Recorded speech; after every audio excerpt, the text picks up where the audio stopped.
Hi guys, this is your friendly neighborhood yawning cat, and we are here with the final episode of the Two Broke Girls. The episode 25 will be the slideshow of, well, everything that these girls have been through. And, I just want to sort of round up stuff for you guys. So, Taylor, let's just speak about aspirations, right? So Taylor has actually received she has written two more bestsellers, and she has completed her best-selling author aspiration. So she has achieved so much. She's actually been voted the best-selling author in the San Myshuno Times. Obviously, it might have something to do with the fact that Jaden pulled a few strings and made sure that her wife would get as much exposure as necessary. But the pulling of the strings was basically,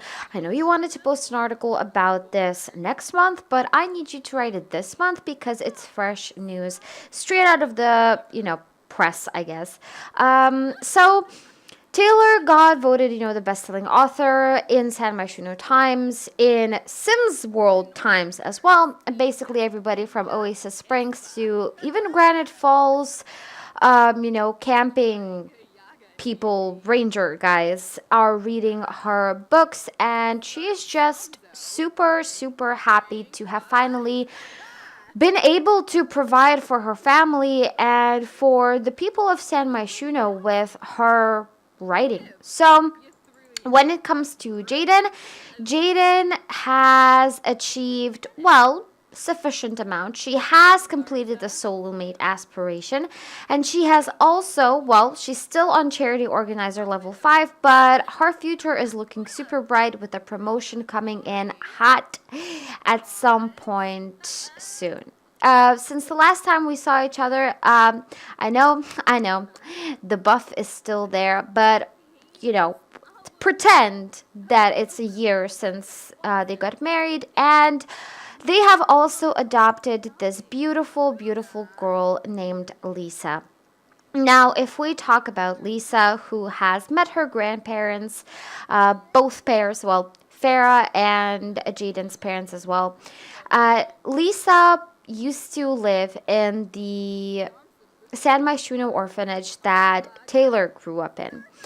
And I know, it's a lot to process, and you're thinking, well, what? They just adopted a girl from the orphanage? Yes. They were like, we could get like a surrogate mother or something like that. We could get a sperm donor or whatever. But they decided that, for the benefit of, well, kids all around the world, actually, we might just take some part-time off, I guess.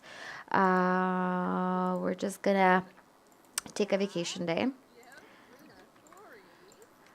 But for the sake of kids like Lisa, they wanted her to have a mother, and and they wanted to take her in from the same orphanage that Taylor grew up in, because they want to lessen the amount of kids that grew up in orphanages. And I feel like Jaden, being a politician on her way to great success and doing a lot of charity work, she is, she's speaking with her action. She is saying, help out Sims just like I do. I help out, the community. We make community meetings to talk about stuff that troubles Sims all around the world. And we also need to take action when it comes to abandoned children, and I, for one, would not want anybody else but Lisa to be our daughter. So, Lisa, if you have watched my, cast for her, she is actually going to be the main character in the Pets LP that will be coming to my channel.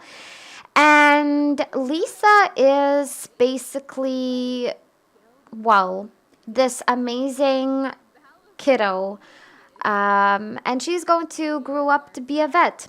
As you know from the cast video, and I will make a card of it in this episode, Lisa does lose a dog, and she does end up growing up in Brindleton Bay. However, she only started living in Brindleton Bay with her mother's when she became a child. So right now in her early toddlerhood, she is still living in this apartment in San Myshuno.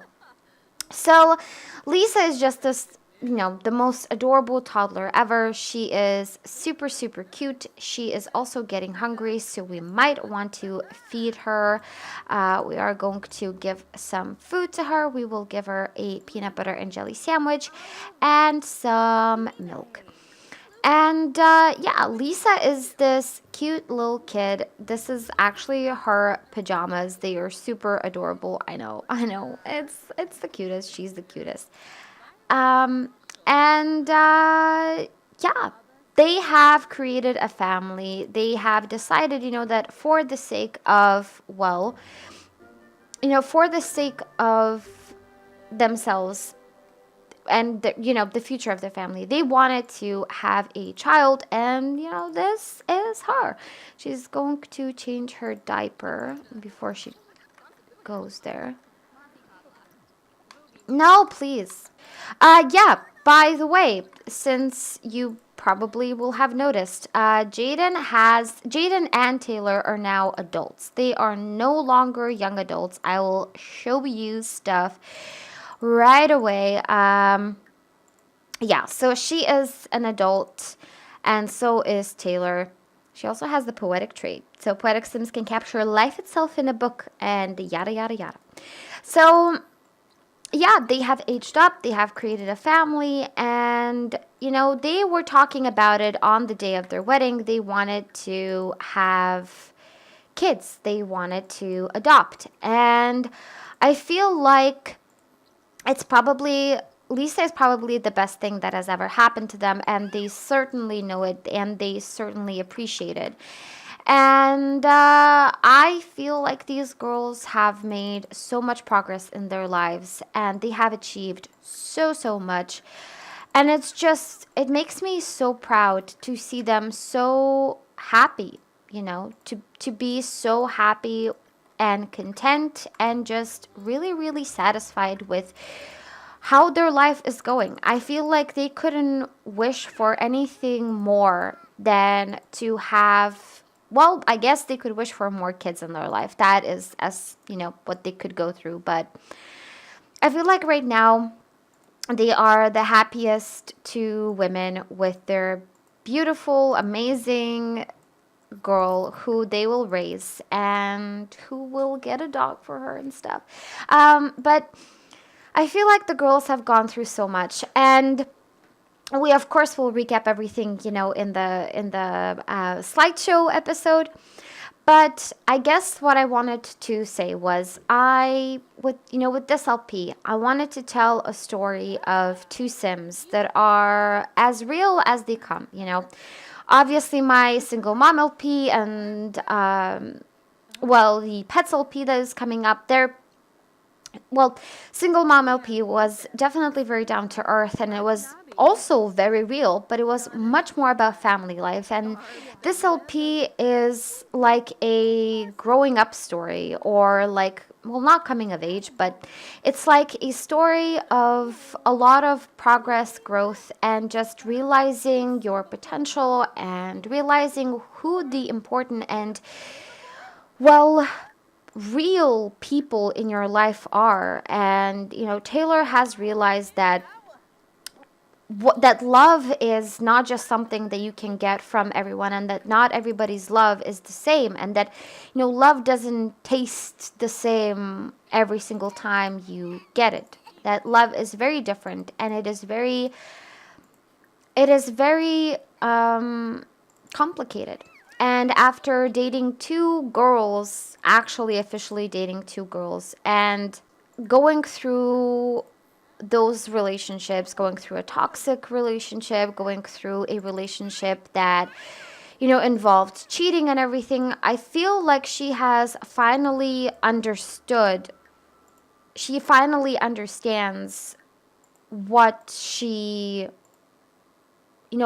what real love feels like. And obviously Jaden, was always her end game. She was always the perfect one, the perfect girl that she wanted.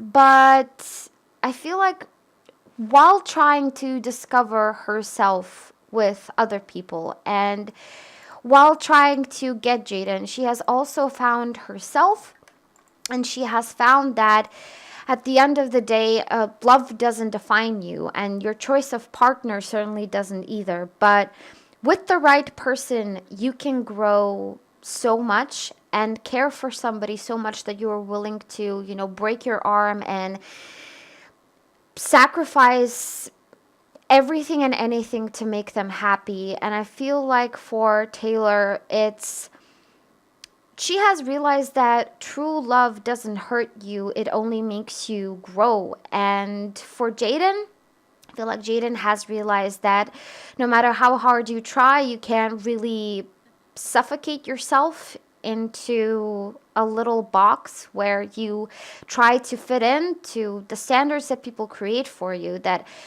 at the end of your life, you're defined by your actions of being true to yourself and being yourself. And for Jaden, it has been a journey of getting out of the closet and truly becoming the open and strong person that she is now. I don't feel like she would have ever succeeded in becoming such a inspiring political leader and charity worker if she hadn't gone through the process of showing people who she really is. I mean, I don't feel like she could have ever made such a big difference in the world if she hadn't embraced herself and started working with herself before she started working with other people, because you can't really help others if you can't even help yourself. And with everything that has happened between her and Sergio, I feel like she had to go through something really terrifying and horrible for her to realize that life doesn't stop and it doesn't end when something bad happens. At the end of the day, life goes on and things remain the same, no matter how you put it. People don't stop having problems of their own, and life doesn't stop giving you chances and opportunities just because something bad happens. So at some point, you need to embrace the bad things that happen to you and start making a difference in the world. And that's what happened to Jaden. She went through so much, she suffered so much, she repressed herself, but eventually she came out of it stronger than ever, and she has finally become the sort of person that she has always wanted to be. When she wanted to be a arts critic, she was like, it's arts speak to people. I feel like there are a lot of artists that are suppressed, that can't express themselves, but the one thing that they can do is touch people in ways that nobody else can, and they can change lives. But I feel like now as a politician, she's realizing that way, and through the work that she is doing, she can change so much more. I mean, art is great, and painting and creating music, all of that is great, but real change comes from people who can make a difference in people's lives, can change can bring rights to people that don't have equal rights to others. For example, with her being the first politician in San Myshuno who has a wife, well, a female politician who has a wife, she has made a statement that it doesn't matter who you are and who you love, you can make a difference in the world. That doesn't change the person that you are. It simply is a part of you, and it's not something that you should change. It's something that you should embrace. So really, the girls have gone through a lot of self-discovery, a lot of, just a lot. A lot of stuff. They have gone through so much. I don't feel like other Sims could have maybe taken as much hardship as these two have in their lives. But it is a reward in and of itself to have gone through so much suffering, because and being robbed and living in a crabby place with cockroaches, rats, and electricity failures and rotten pipes. It has made them very resilient and very well prepared for anything really to come into their lives. And I feel like with Lisa being a part of their lives, and I just want to check her genealogy. Yeah, she's connected to them. So when it comes to Lisa, I feel like they couldn't have decided, to make a better decision in their life than to adopt. Because with Jaden losing her child, there was always this little piece of her that she had to sort of repress, like she was like, I need to get over it. I need to keep myself going. I can't just stop living just because I suffered through this horrible loss. But at the same time, there was always this thing missing. Like, she got married to Taylor and she felt super happy, and then Taylor brought up children and she was like, that's it. That's the piece of the puzzle that I have been missing. Taylor is my heart and my soul. She is that kind of person that I know I can hold on to, the person that I need in my life, because she is my life. But at the same time, there is a piece of my life that I cannot get back and I cannot have, and that piece of my life is a child. I cannot have the child that I lost, but I could have a child of our own, me and Taylor. We can adopt and we can raise this strong girl in this case, and we can make her happy, and we can give her what we never had, which is a supportive household where she will be able to do anything, and she will be able to reach all of the possibilities. She will have everything that we have always wanted. And that's it, guys. At least for now, at least until we join Lisa and her come-to-be roommate, Marcus, in the Pets LP. We won't have as many interactions with Lisa's parents, but whatever the situation, the girls are going to have successful lives, I assure you of that. And Lisa is going to grow up to be a veterinarian, and we will get to see her again soon. And we will see how the Two Broke Girls legacy will continue on in her. So I want to thank you guys so much for watching this LP. And I want to thank everybody in the future and in the present who watched this for enjoying the story that we have created. And I want to thank you guys so much for watching. If you like this final episode and me sort of, rounding it all up, then feel free to click the like button and comment down below with any sort of your emotions that you have. And if you're watching this and you're not yet a member of the fam, do subscribe, because there are a lot of LPs coming on this channel in the future, and hopefully they'll be as good and as emotionally driven as this one was, because I feel like this LP is definitely, it's dramatic, but it's real and it's as human as it gets. So I want to thank you guys so much for watching, and I will see you soon. Bye!